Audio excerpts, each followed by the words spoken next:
Hello! In this video I will show you the basic guitar chords you will need to learn from which you can generate all other guitar chord shapes.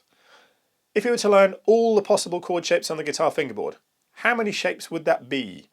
I often ask this question to students who've just started to play the guitar, and the answer here is usually somewhere between 20 and 100 chords.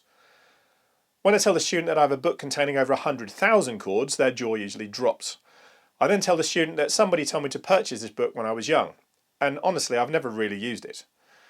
If you try to learn chords parrot fashion from this or any other book, you will not achieve great results, and you'll probably be extremely bored. The good news is that all the chords contained in that book and all other chord shapes can be generated from 5 basic chord shapes. And these chords are C, A, G, E and D. And this is really easy to remember because it just simply spells caged. These 5 chords are all major chords, so the full names are actually C major, A major, G major, E major and D major. Although it's much quicker just to say C, A, G, E and D. I will now show you how to learn these 5 basic chord shapes and give you tips on how to change between chords efficiently. Keep your fingers close to the frets at all times as this is very important. We're going to start with the open D chord. For this I'm going to place my second finger onto fret 2 on the high E string, keeping them nice and close to the frets. Easy to remember, finger 2, fret 2. Then skip a string, first finger goes to G string, also on fret 2. Then third finger goes on the string in between them on the B string onto fret 3. I strum this from the D string. Gives me a D major chord. To get from the D chord to the A chord, I'm going to remove my first and second fingers, and then third finger, slide back to fret 2, then stack my second finger onto the G string, first finger onto the D string, also all on fret 2. Gives us our A chord. So to get from the D to the A, if you just remember, slide and stack. And you can do the reverse procedure to get back to the D, slide up, add the D chord on. So slide and stack. To go from the A to the E chord, for this I'm going to remove my first finger, and then this group with my second and third fingers. I'm going to keep this group the same, move 2 strings towards the ceiling, you can see that group is keeping the same, then add my first finger onto fret 1 on the G string. For this we strum all 6 strings. This is the E major chord.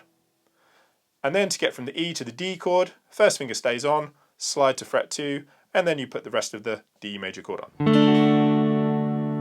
To change from a D to a G, the third finger doesn't have to go anywhere, just stays exactly where it is. So take the other 2 fingers off, just place my little finger on fret 3 on the high E string, just under that third finger, then stretch across with the second finger onto fret 3 on the low E string, making sure you get nice and close to the fret, and then finger 1 onto fret 2 on your A string. Strum all 6 strings. This gives us the G chord. So between the D and the G, your third finger doesn't have to move, so don't move it. And finally, from D to a C, slightly trickier this one, I'm going to remove my first finger. This group with my second and third fingers, I'm going to try and keep this the same shape and move towards the ceiling onto the A and the D string. So you can see that group moving across, and then add the first finger onto fret 1 on the B string. For this we strum from the A string. Gives us our C chord. So you can see the group moving across from the D to the C. These tips, especially the slide and stack idea, will not only help you to remember the shapes, but they will also allow you to change from one chord to another efficiently. Taking all your fingers off and putting the next shape on one finger at a time will not help you to master quick chord changes. I will add a link in the description to a page containing diagrams for these 5 chord shapes. So if you did enjoy this video, please give it a like and hit that subscribe button so you don't miss out on future videos.